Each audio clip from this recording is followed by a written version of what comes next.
When Dante Alighieri died in 1321, there was a problem. His greatest work wasn't finished, or at least nobody could find the ending. The final cantos of the Divine Comedy had vanished. Family members looked through his papers, friends searched the house. Nothing. It appeared that one of the greatest works of literature ever written would remain forever incomplete. Then, several months later, Dante's son Jacopo claimed he had a dream. In it, his father appeared before him, dressed in white. Jacopo asked him the question everyone wanted answered. "Did you ever finish the poem?" Dante smiled, turned, and silently led him through the house, until he stopped before a wall hidden behind a hanging cloth. He pointed, and then was gone. The next morning, Jacopo returned to that room with a family friend. They pulled the tapestry aside, searched the wall, and discovered a small hidden compartment. Inside were the missing cantos of the Paradiso, damp from the humidity, but otherwise intact. Now, did Dante's ghost really finish one last errand? Or did Jacopo's sleeping mind simply connect the dots that his waking mind had overlooked? Either way, one of history's greatest poems survived because of a dream, and that raises a rather uncomfortable question. What exactly is our mind doing while we are asleep?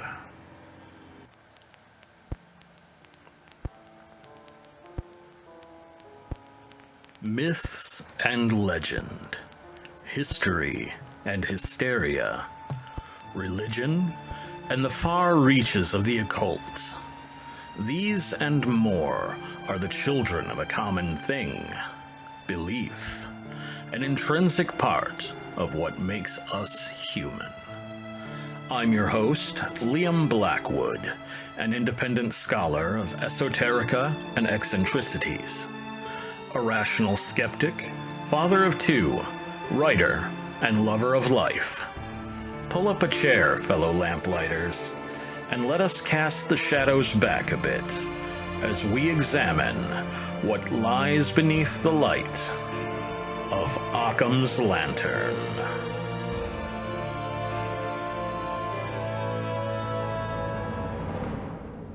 And welcome back to Occam's Lantern. August is approaching the midway point, and the local Spirit Halloween has opened its doors, so despite the still mid-80 degree weather, I am officially declaring it the start of spooky season.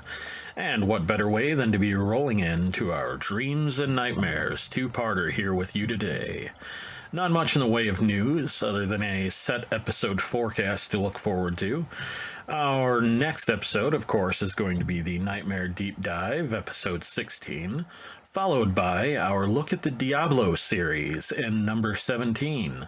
Now, to further lay out what to expect with that one, I reiterate it won't be a deep lore dive, a video game review, or anything like that. No, instead I've chosen to do a look at the mythological core of the Abrahamic Frankenstein that is the root of the series, as well as what happens when humanity becomes the prize in a war between absolute order and total chaos, when neither side truly understands what it means to be human. Moving on from that, we will have a fun little jaunt in episode 18 as we explore the strange dimension known as social media from our unique lamplighter perspective, and then a dive into the murky and bubbly world of conspiracy theories in episode number 19. Following those, our reset back into the world of fantasy and belief will kick off our 20th episode with an exploration of cosmic horror. As always, be sure to give our episodes a like, share, and comment on YouTube and Spotify or wherever you find your podcasts to help us spread the light. You can also find us on Patreon and Substack to further support the channel. Now then, all of that out of the way, let's talk about dreams. This is, of course, one of those subjects that almost everyone has an opinion on, and for good reason. Every single one of us experiences them. Rich or poor, young or old, atheist or deeply theological. It doesn't seem to matter.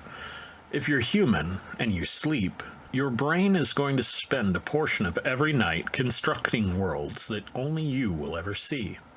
That fact alone makes dreams remarkable. But what's even more fantastic is how seriously humanity has always taken them. Long before we understood anything about neurons or REM sleep, people recognized that dreaming was different from ordinary thought. A dream wasn't just remembering something, nor was it imagination. It was an experience, one vivid enough that entire civilizations built traditions around trying to understand them. The ancient Egyptians kept books devoted to dream interpretation. The Greeks visited temples in the hope that dreams might bring healing or divine guidance. Even the Bible is full of dreams that change the course of history, from Joseph interpreting the Pharaoh's visions to the Magi being warned not to return to Herod. Norse sagas are filled with prophetic dreams, while cultures across Asia, Africa, and the Americas developed their own ways of understanding what happened when the conscious mind slipped away from the night. What's truly fascinating is that these cultures often arrived at completely different conclusions about why we dream, but all of them agreed on the simple matter that dreams mattered. Whether they mattered because the gods were speaking to us, because our subconscious was trying to tell us something, or whether it was just our brains performing routine maintenance, that's the question we're going to spend the next hour exploring. Because despite centuries of scientific progress, dreams remain one of the strangest things we do. Think about it for a moment.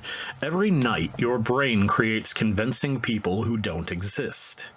It invents conversations you've never had. It builds places you've never visited. Sometimes it combines memories from 20 years apart into a single seamless narrative and convinces you that everything happened makes perfect sense. Then, just as suddenly, you wake up and most of it evaporates before you've even finished your morning coffee. If another person could somehow project those experiences onto a movie screen, we'd probably label them as surreal art films. That's part of the reason I chose this subject for an episode. Dreams aren't rare. They're not supernatural by default. They aren't something that only happens to mystics or visionaries. They're one of the few experiences shared by virtually every human being who has ever lived. So rather than asking what a dream about snakes or falling teeth is supposed to mean, I think there's a much more interesting place to begin. Why do we dream at all? What purpose could justify spending nearly a third of our lives unconscious, weaving stories that we'll probably forget before breakfast? And the thing is, there are quite a few theories, some of them centuries old, others only a few decades. And while they don't always agree with one another, each one tells us something fascinating. Not just about dreams, but about ourselves. With that in mind, let's begin where modern psychology first decided to ask that question in earnest. For most of human history, whenever someone had a particularly vivid dream, the first question they asked was, who sent this? Was it God? An ancestor? A spirit? Was it a warning, a prophecy, a glimpse into the future, perhaps? The assumption was almost always that the dream had come from somewhere outside of the dreamer. Then, around the turn of the 20th century, something changed. Psychologists began asking a different question entirely. Instead of wondering who had sent the dream, they began wondering what the dreamer's own mind was trying to accomplish. Now, that shift might not sound revolutionary, but it completely changed the conversation. One of the first people to seriously pursue that line of thinking was Sigmund Freud. Now, Freud has become something of a cultural punching bag over the last century, and to be fair, not without reason. Some of his conclusions seem almost comically overreaching today. If you've ever heard the old joke that Freud believed everything somehow came back to your relationship with your mother, well, there's a grain of truth to that. But it's important not to throw the baby out with the bathwater. Now, I'm trying not to stumble on my words here, but Bill and Ted has forever ingrained his name in my brain as Sigmund Freud. But Freud's greatest contribution wasn't that he solved dreams. It's that he argued that they were worth studying in the first place. He believed dreams were a kind of coded language, and according to Freud, our conscious minds spent all day suppressing thoughts, desires, fears, and impulses that don't fit comfortably into everyday life. When we fall asleep and those mental guardrails begin to relax, those hidden thoughts and highways don't simply disappear, they find another way to express themselves. They become symbols, metaphors, strange little stories that disguise deeper emotions. Personally, I believe dream interpretation as a strict set of this means this, and every time you see X it means Y, has about as much validity as horoscopes, an example of the Barnum effect. Make a wide enough mirror and most anyone will see themselves in it. Whether or not Freud was correct in every case isn't the point, and we'll delve deeper a bit into his particular bag of tricks in our nightmare episode, I'm sure, but in the very least, he convinced generations of psychologists that dreams weren't meaningless static. They deserved investigation. One of those psychologists, somebody you'd be familiar with if you're an avid listener of the podcast, happened to be Carl Gustav Jung. And while he began as one of Freud's closest collaborators, the two eventually found themselves headed in very different directions. Where Freud saw dreams as reflections of buried personal desires, Jung saw something much broader. He believed dreams were part of an ongoing conversation between our conscious and unconscious minds. They weren't trying to hide some embarrassing secret from us, nearly as much as they were trying to restore balance. If you spend all day presenting yourself as a perfectly logical and emotionally detached being, perhaps your dreams became emotional. If you'd been ignoring your fears, perhaps your dreams force you to confront them. If you become too rigid in your thinking, maybe your sleeping mind begins throwing impossible situations at you simply to loosen your grip on certainty. Jung also, of course, introduced the idea of archetypes, those recurring characters and symbols that seem to appear across cultures and across history. Wise old men, tricksters, mothers, heroes, shadows. We got into this a bit in the Persona episode, episode 7. He wasn't suggesting everyone dreams the exact same things. Rather, he believed that the human mind naturally gravitated towards certain patterns because, underneath all our different cultures and languages, we're still remarkably similar creatures. Whether you agree with Freud, Jung, both of them, neither of them, they left us with an incredibly important idea. Dreams are not just random entertainment. Nor are they a message from the gods. They are part of an ongoing work our mind performs while it's asleep. The real debate has always been about how they're doing that work.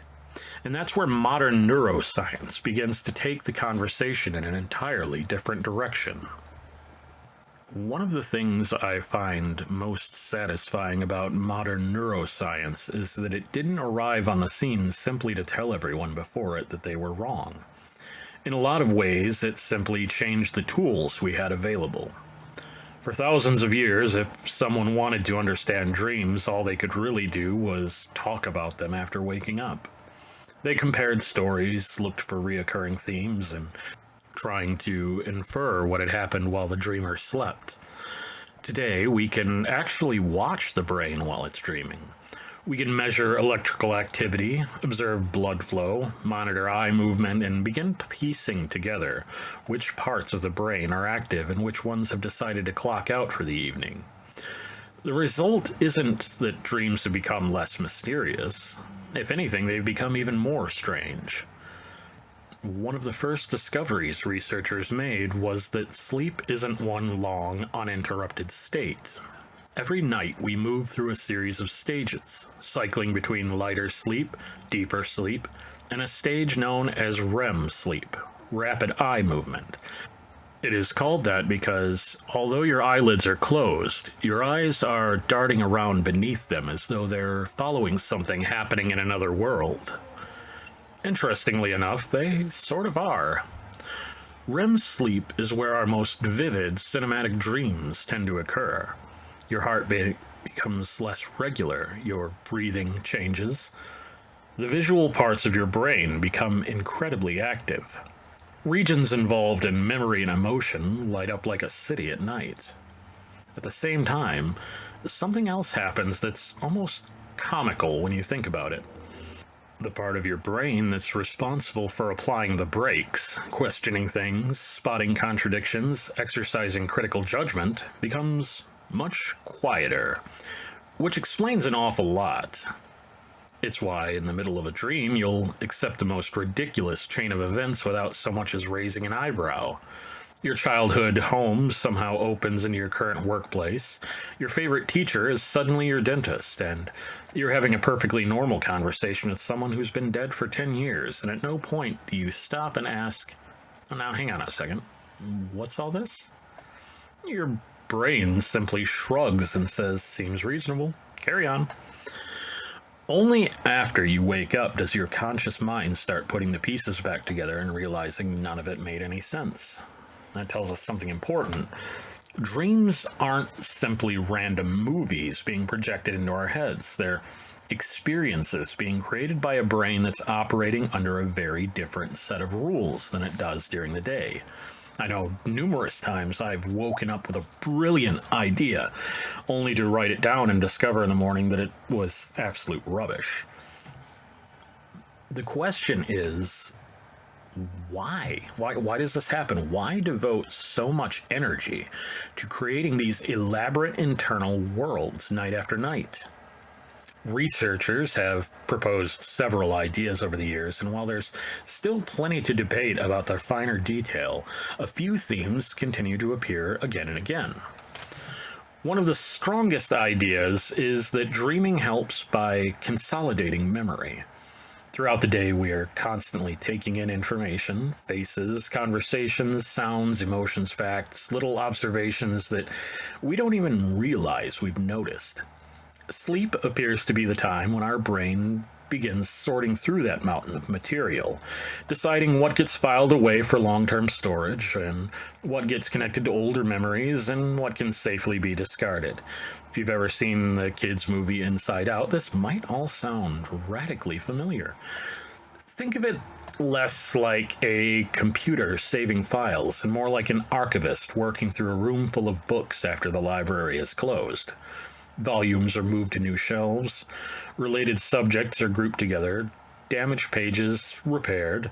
Some things are carefully preserved while others are quietly thrown away because they'll probably never be needed again.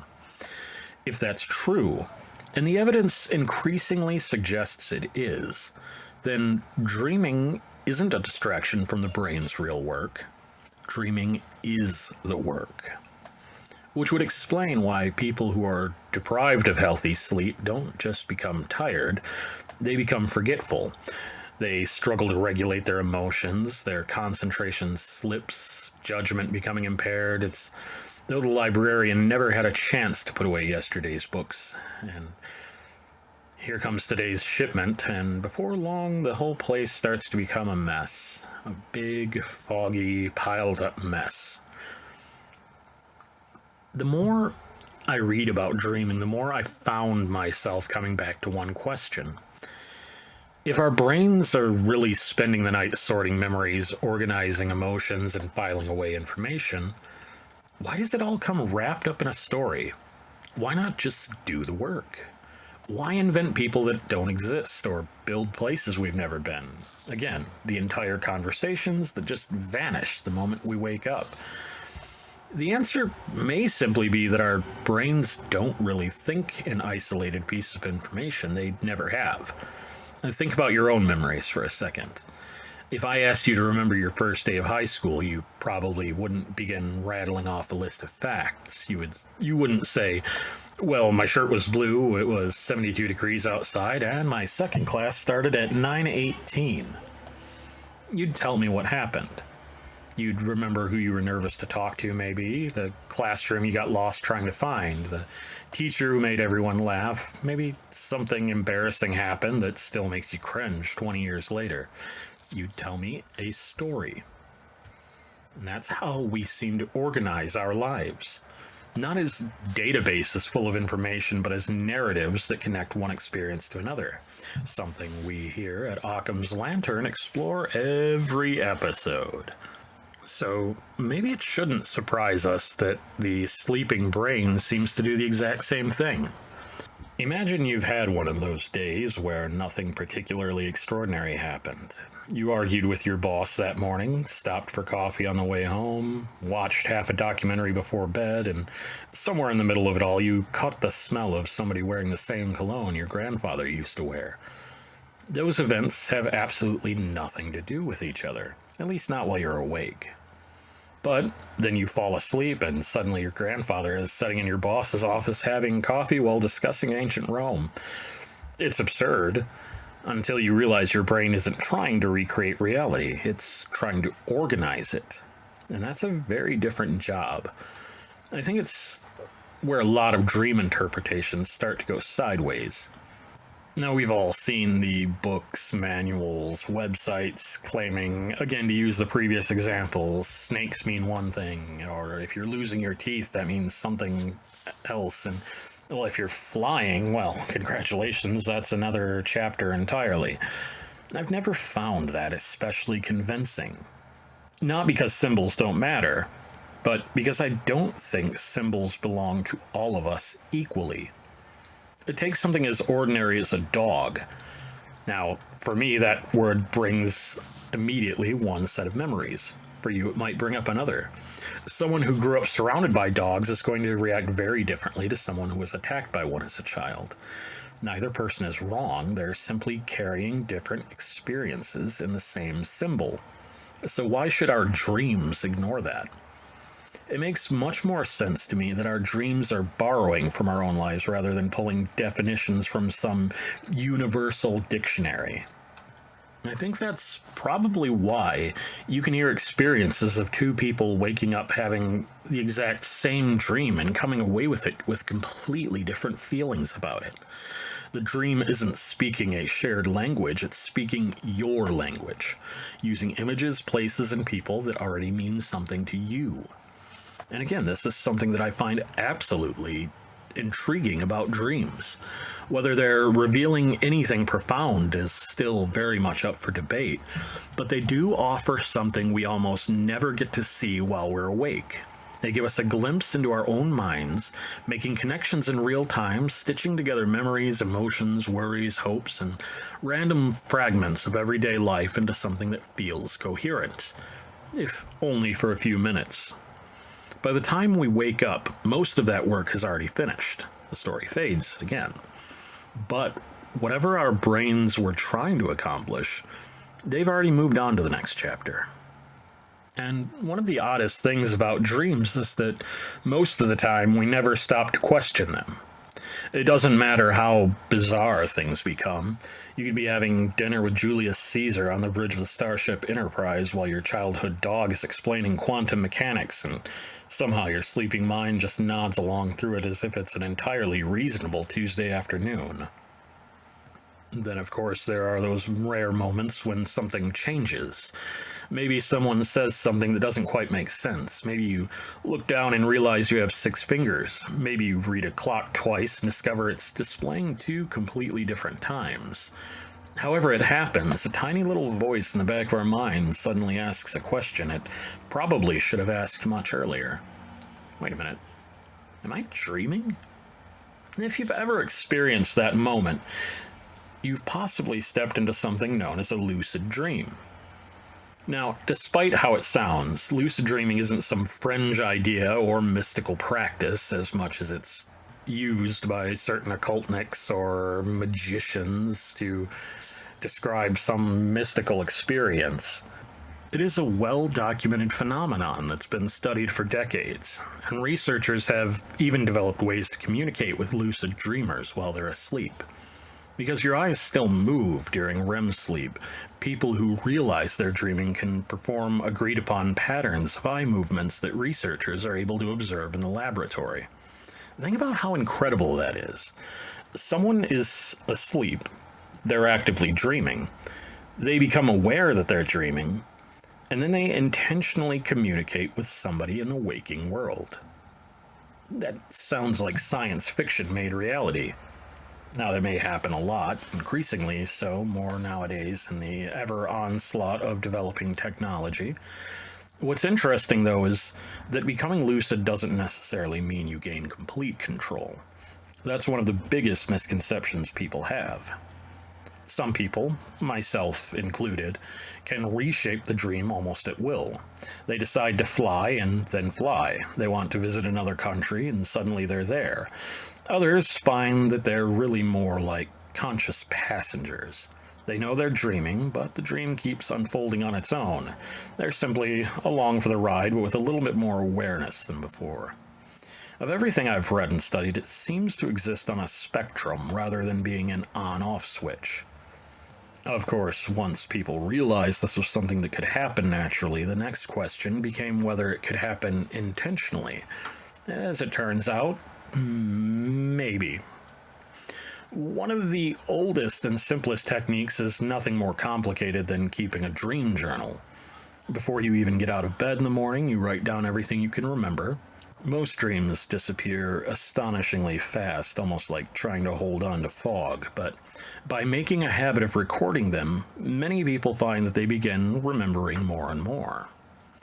There are also what's known as reality checks. These are the trope-riddled things that throughout the day you might get into the habit of asking yourself whether you're dreaming. You might count your fingers, read the same sentence twice, look at the clock, and then immediately look again. During the day, everything behaves exactly how you'd expect. You pinch yourself, whatever. Dreams don't always cooperate. And the idea is simple. You build the habit while you're awake, and eventually you'll perform the same check while you're asleep. When the clock suddenly changes from 3 to a picture of a cat wearing sunglasses, your brain finally catches up and realizes something isn't quite right. And whether you're interested in lucid dreaming yourself or not, I think the phenomenon teaches us something pretty interesting. Awareness itself exists on a spectrum. Even while we're unconscious, the mind isn't simply switched off. It's still observing, learning, processing information. And every now and then, just for a brief moment, those two worlds overlap. And that's something we'll cover a little bit more in depth on our episode on nightmares, but sometimes this overlap happens in a way deeper and more meaningful than waking dreams or sleep paralysis. But in our dreams, changing our reality. One of the things I find most encouraging about all of this is that dreams don't appear to be something our brains simply endure while we're asleep. Sometimes they're productive. I don't necessarily mean that dreams predict the future or whisper hidden truths into our ears like some interpret them as.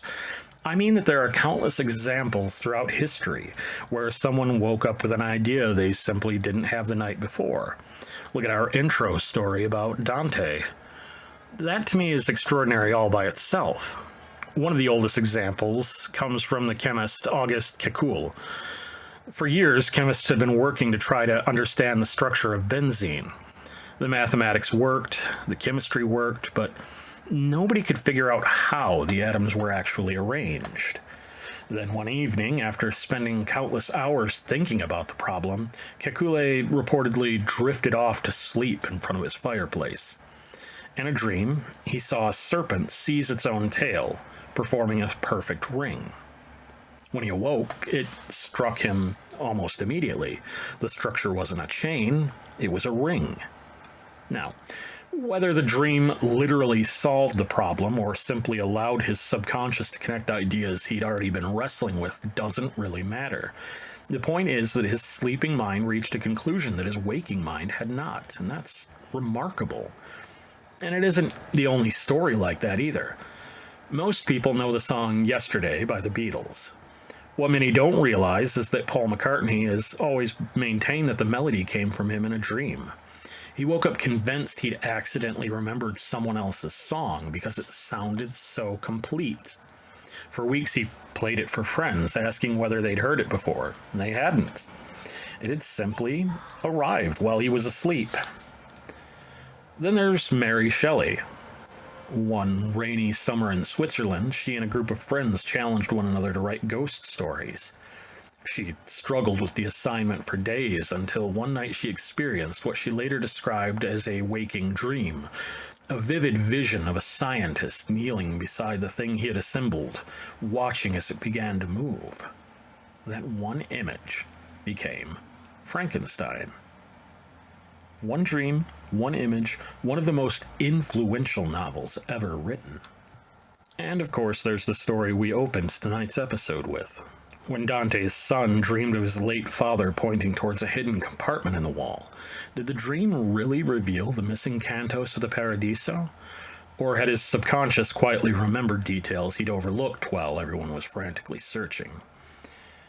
Historians still debate the story. It could possibly be a simple parable made up for the thrill of it all. After all, I think we all know somebody, if we haven't done it ourselves, who embellish their dreams for the sake of the story. Honestly, I don't know which explanation I find more fascinating. Because either way, the dream mattered. It changed what happened when the dreamer woke up. I think that's the most important distinction. Dreams don't have to be supernatural to be meaningful. If your brain spends hours every night reorganizing memories, connecting unrelated ideas, and sorting like we've talked before, why wouldn't it occasionally stumble into the solution you've been missing during the noise of everyday life? We've all experienced that feeling. You're trying to remember someone's name all afternoon. What movies they were in. Oh, who sang that song? Who was that guy that played that dude in that one thing? You've given up. Then while you're brushing your teeth the next morning, it just pops into mind. Or you've been struggling with a problem at work for days and suddenly the answer arrives while you're taking a shower or driving home. Sometimes the best thing your conscious mind can do is get out of its own way for a while. And I think that's one of the real gifts of sleep. Not that it magically gives us answers, but that it gives our mind the quiet they need to finish conversations we interrupted by staying awake.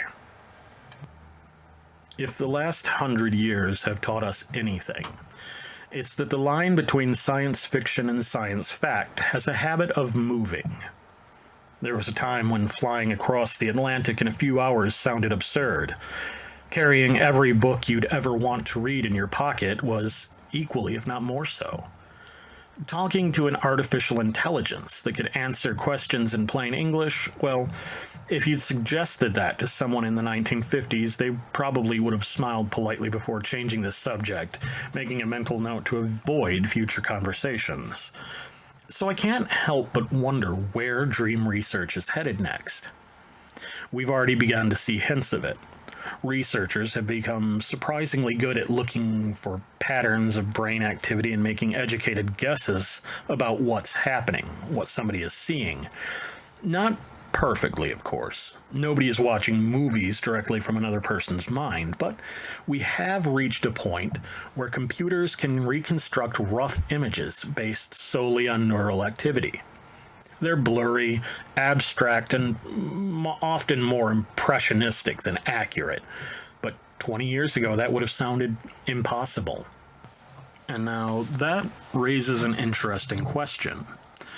If those techniques continue improving, not next year, maybe not even in our lifetimes, but eventually, Could we watch our dreams? Imagine waking up the morning and instead of struggling to remember the strange place you visited overnight, you simply press play. Now, some might find that a little unsettling. Personally, I find it exciting and so interesting, so intriguing. Dreams have always been among the most private experiences a person can have. Even our closest friends only know what we choose to describe, and by the time we do, half the details have already slipped away anyway. If technology ever reaches the point where dreams can be reconstructed with any real fidelity, we've stumbled into an entirely new conversation about privacy. Not the privacy of our conversations or our photographs, but the privacy of our own imagination. But, as I stated, there are some wonderful possibilities hiding in there too. Imagine artists who could sketch directly from their dreams before they faded, or musicians who could capture melodies exactly as they heard them overnight. I'm a therapist helping people safely revisit recurring dreams instead of relying on memory. I see this as an evolution, almost a perfection of what generative AI is attempting to do by removing that element of computers, of stealing from propagated imagery, things like that. If we were able to imagine something, like close your eyes, imagine the detail of a painting, and if we were able to just print that painting, how would you feel about that creatively? Would you have the same bones against it that you have against AI? After all, it's purely created from your imagination. That's really fascinating and something I've always daydreamt about. Perhaps one day we'll deliberately be able to plant ideas before we fall asleep. Not in some sinister mind control sort of way or Inception, but something much simpler. You've got a difficult engineering problem. You're writing the final chapter of your novel, composing music. Instead of staying awake until 3 in the morning staring at the ceiling, you tell yourself, oh, let's see what my sleeping mind comes up with. It sounds almost whimsical, but in a sense, many of us already do exactly that, only subconsciously. How often have you heard the phrase, I'll sleep on it? We say it so casually that we forget that it's actually a fascinating statement. What we're really saying is, I'm going to stop thinking about this consciously for a while and trust that another part of my mind will keep working. And surprisingly, it does. Maybe that's the real lesson hidden inside of all of this. Sleep isn't the opposite of thinking. It's simply a different kind of thinking. Quieter, less concerned with logic, and far less constrained by the ordinary rules we impose upon ourselves while we're awake. Sometimes it produces complete nonsense. Other times a song or scientific breakthrough. And every once in a while, it produces an idea that changes the world. As I was putting together this episode, I kept coming back to the same realizations. Dreams may be one of the few places left in modern life that we're willing to accept mystery. Think about it. If your car starts making a strange noise, you want an explanation. If your computer crashes, you're expecting something to diagnose the problem. You wake up with a fever, you want your doctor to tell you exactly what's wrong, but when you wake up from a dream, especially one that felt profound, most of us are perfectly content to sit with it for a while. We replay it in our minds, tell someone about it over breakfast, we wonder where it came from and what it might have meant, even if we never arrive at a satisfying answer. And there's something remarkably human about that, something that we touched on in previous episodes of what humanity and what belief is. To reiterate what we've said already, throughout history we have tried to explain dreams in countless different ways. We've called them messages from gods, warnings from ancestors, glimpses of the future, wish fulfillment, archetypes, neurological maintenance, emotional housekeeping, random electrical impulses, if nothing else. And honestly, every one of those explanations probably tells us something worthwhile, whether it's about our culture, our state of mind, or our current thought processes. It doesn't tell us something necessarily about dreams themselves, but about the people trying to understand them. Because every age explains mysteries using the language it knows best. The ancient world saw divine messengers. The 20th century saw psychology. Today, we tend to see things in terms of networks of neurons and electrical impulses. And who's to say what language we will use 100 years from now? What I do know is this. Every single night, every one of us willingly surrenders consciousness for a few hours. During that time, our minds continue working without us. They sort memories, revisit emotions, making connections, rehearsing possibilities, and, as I said, occasionally stumbling upon those ideas that really change our lives. And it's a comforting thought that even when we think we're doing absolutely nothing, our minds are still busy becoming who we'll be tomorrow. I think there's a real value in that, not because they're prophetic or magical, but because they're one of the few reminders that we are larger than our waking selves. There's an entire conversation happening beneath the surface of our awareness every single night. Most of the time, we only remember little fragments of it because they disappear with the morning light. But every now and then, something comes back to us. A melody, solution, story, or a new way of looking at our world. I think that's worth paying attention to. Now, before we all head off to bed tonight and start conducting our own little neurological experiments, I believe it's time to go one-on-one in our wrestling match with Morpheus and fall gently to sleep into the decompression chamber. Man, when it comes to dreams, I honestly don't know where to begin.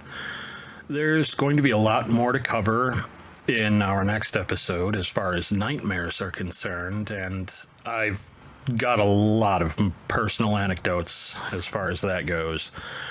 Media loves to play with dreams. Inception, of course, taking center stage. It was an interesting movie, and I liked it, but I honestly feel like they missed a major mark by not really exploring dream logic in it. You know, things were extremely well formed, intricate, laid out. There was all these entities within the dream that did their jobs, and I get it. You know, that was the job of architects or whatever term they used, and they did their own mythos with the dreamscape, but I feel like that could have been a really cool thing to see played around with. I feel like most movies that do dream sequences don't really capture that feeling of a dream state well enough. Writing is almost always legible and sensible and never changes. Things remain static. I understand that it might be a logistic nightmare to make work on film, but hell, in the very least, you wouldn't have to work so hard to maintain continuity. Slumberland was a good one for this. Like, it was a retelling of Little Nemo, and I loved it for that, but the way they handled, you know, going from dreamscape to dreamscape, things like that, it was pretty good. I've always had trouble falling asleep. I remember vividly asking my dad when I was around 9 or so why I didn't fall asleep as fast as other people do. I think my son has the same sort of problem, unfortunately. It was exacerbated by horrible nightmares around the same age, and we'll get more into those next week, but I say that to say that around that time, I remember seeing some TV news report, some sort of Dateline style thing about lucid dreaming and the power of reconstruction to escape from recurring nightmares. When you wake up from one, you play it back in your head, only change whatever happened to something less scary or funny, whatever. The example they had used was a lady who had had nightmares about something coming up from her covers, or so, she kind of thought about it in waking and replayed the scenario exactly in her head, only changed it so that it was her dog coming up looking for attention. If anyone else out there ever saw this and knows what I'm talking about, hit me up. I would love to give it a watch some 31 years later, but I'm sure it got lost in the ether somewhere out there. Anyway, so I started doing this exercise and quickly found myself able to control my dreams with increasing accuracy. One thing that always vexed me about my dreams is that they're usually very cheap. I don't know the word to use. Weapons are usually flimsy or small or cardboard. Guns never fire without significant unrealistic force on the trigger and focus. And, harming things never works, to the point where I often have to stop the dream and call out, dude, no, I totally got you. I shot you. I stabbed you. You need to fall down. If I'm in the middle of some medieval combat or other scenario or something, it just it's comical often, but so frustrating. Another recurring blight in my dreams hasn't been up so often lately, but it used to be that doors were always way too small to fit through, while other people had no problems with them. I'd have to turn sideways or duck down really low. Or I'd be shopping and not be able to find what I'm looking for despite knowing I have limitless money. Ooh, video games. You ever been obsessively cranking out a game only to fall asleep and just keep playing it? Ultima Online pops up regularly in my dreams, even years without playing it. If I'm really tired and played something recently, I'll often have bits of insomnia where I find my mind going over the motions, like for Civilization, RimWorld, hell, even Cookie Clicker. Any sort of chill game. Another thing that often bums me out is I'll come up with some cool idea or just some grand idea oh, wow, I could do that. It's something I'm working on, only I realize when I'm waking it's completely impossible. Or I'll dream that I find something rare and I'm super excited about it, only to wake up and be like, why did I think I would still have this when I woke up? I'm still working on that whole bringing things to the waking world scenario that sci-fi likes to dream about. One thing I really wanted to find a spot for in this episode, but figured we might handle further down the line, is sleep disorders. It just didn't fit the flow. Things like sleepwalking, talking, exploding head syndrome, hypnic jerks, the old falling sensation. I think there's possibly a full episode behind that. Behind the wall of sleep. That's something. I've often used lucid dreaming to put myself into things. Done it with Dungeons and Dragons to varying successes, Cyberpunk, Persona. There was a while where if I was lucid drinking, I'm going to leave that one in there. Lucid dreaming, and I'd see a big enough TV, I'd try to fit into it like Persona 4, and it started working sometimes, and that was really cool. Unsurprisingly, there are whole communities online about reaching these sorts of mental states, and a lot of people who believe them to be real. I think you can guess my stance on that. I have a reoccurring dream in a vast property. Everything is usually in the same place. My house, a several-story Gothic number with a window-lined top floor that is horribly modern on the inside now that I think about it. I've tried reconstructing it on The Sims, but the architecture is far too impossible. There's a large kitchen area with several stations at each corner. I have no idea where these things come from, but when I recognize the area, these things are always there for me to find. There's a smaller cabin some ways away from the main house that's cozy and usually surrounded by some sort of calamity. That's another frustration in my dreams. Doors never secure properly. Can't be locked, don't shut right, usually don't even fit the frame, or they're like pulled across like some sort of curtain and just won't secure. Usually if something's trying to come through, I have to push against it as hard as possible. I'm sure Freud would have something to say about that. And the fact that I have regular talks with my dead dad, usually stopping halfway through and being like, "Oh, wait, you're dead," and he'll laugh and just carry on. Another recurring bit is riding along the road when suddenly I notice there's like strange mythological creatures all about. And a lot of them don't fit pre-established things. There'll be like Monster Hunter type of stuff. And I'm just like, oh, haha, I'm dreaming. This isn't just another road trip. Or we'll notice strange ruins on the horizon and I'll wonder what they are. Sometimes I can stop and explore them, but usually if I do, the dream kind of careens into nonsensical bits. Oh, and I can never, ever type correctly. I will super focus and the keys will be right. I'll see the WASD. I'll see the QWERTY. I will type the letters as I see them, focusing one at a time. But the text is never correct. I can read things just fine. But putting them down into writing never works. Speech to text is the same. I can usually only talk out loud to communicate over the phone, but of course nobody ever answers their phone.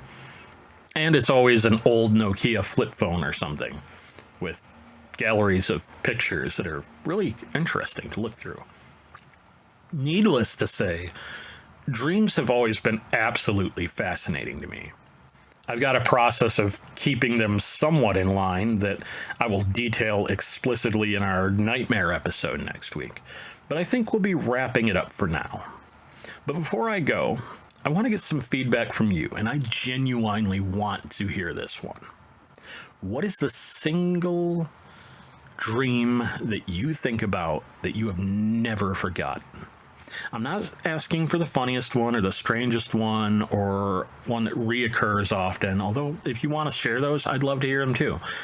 I'm talking one that has stayed with you for years, for reasons you still can't explain. For me, it's this one I had when I was super young. The song Mr. Wendell was playing. You know, Mr. Wendell, yeah. I think one of my siblings had the radio on, and it warped a bit into the Unsolved Mysteries music, that nightmare fuel tune. You know the one I'm talking about. If not, look it up. Before the dude dancing on the shore to Mr. Wendell suddenly stops, and his head just blows up. It became a recurring joke between my brother and I, because I told him about it, and we were taking a trip to the mall, and the song came on the radio. We started laughing. We get to where we're going, and I get out, and there is an exploded ballpoint pen on the ground next to us. So, yeah, to this day, Mr. Wendell comes on, or we hear about it, or make a reference towards it, or happens to be in some gory movie. Yep, Mr. Wendell. So, that'll do for today, and without spoiling too much, let's just say we're staying asleep. But instead of the wonder, we'll be talking about the fear. So, send me that information on those dreams at LiamLykos at zohomail.com. LiamLykos, one word, at zohomail.com. Or you can reach out to me on Facebook, Spotify, YouTube, wherever you find the podcast. Until then, keep the fire stoked and the lanterns full. This has been Liam Blackwood, and you've been listening to Occam's Lantern. Music credit to Cellar of Rats, Nucleosys Games, and episode copyright 2026, Liam Ritchie.